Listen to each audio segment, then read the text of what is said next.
Chapter 30. Ruby, Are You Mad? Osborne Brothers. Originally released as a single. MGM, 1956. Written by Cousin Emmy, Cynthia May Carver. This song speaks in the mother tongue, at breakneck speed, rapid quickfire, hardcore and irresistible, close as it comes to alchemy and reckons what it's worth, right on point. It's keen to drive you mad, and it's all about Ruby. Ruby, the gal who can restore to you whatever you've lost and then make you lose it again. Ruby is just as she is, switched on, plugged in, and ladylike. You're sitting in the shade, slumped out, anonymous, incognito, watching everything go by, unimpressed, hard-bitten, impenetrable. You can see what people ought to do, but they're not the things that you ought to do.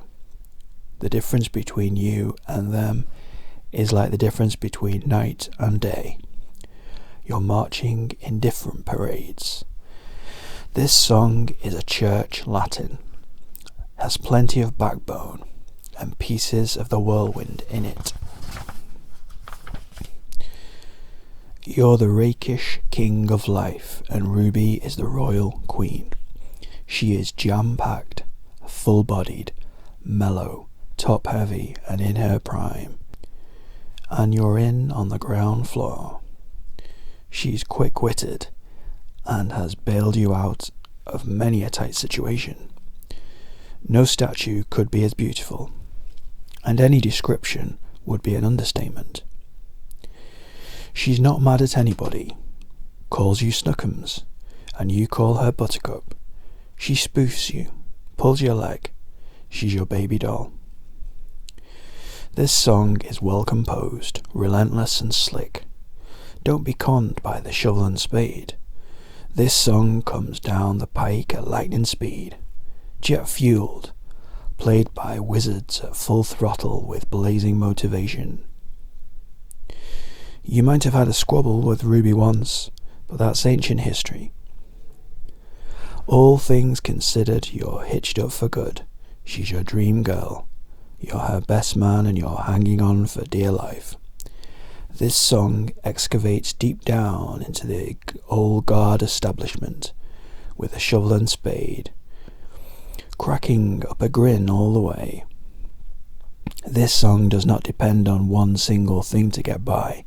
It has a jillion things to get by, and it doubles down on it all. Ruby, are you mad at your man? Ruby, don't take your love to town. Ruby, my dear, Ruby Tuesday, Ruby baby. What is it about the name Ruby? It's not even a real name. A rube is someone with an easy mark. Easy to take for a ride. Someone who'll buy anything. You appeal to their emotions and fantasies, and you can sell them anything. And then there's Jack Ruby. Ruby, are you mad at your man? Well, I guess so. What do you do that for? The Osborne Brothers are a high-powered bluegrass group, maybe the most high. Roy Orbison couldn't hold a note as long as this guy who is singing high tenor. The Osborne Brothers sing extremely exquisite harmony lines. In this song, it's tough to do. There's only one chord to it, but there's plenty going on. No drums either. That just tells you that it's all rhythm. The drums will get in the way and slow you down. Orchestrated by twin fiddles, fast and tense. A song to drive your car over a cliff to, with the radio still on, and you won't feel a thing. This sounds like church-going harmony. Mandolin even going at full speed. You can't drive any faster than this. No melody, one key. Everybody going 100 miles an hour, sitting in the shade and shoveling with a spade. Ruby, I am Maddie, a man. Anybody can understand this. Anybody who is anybody. And you can feel it so hard that understanding isn't necessary. Bluegrass is the other side of heavy metal. Both are musical forms steeped in tradition. They are two forms of music that visually and audibly have not changed in decades. People in their respective fields still dress like Bill Monroe and Ronnie James Dio. Both forms have a traditional instrumental lineup and a parochial adherence to form.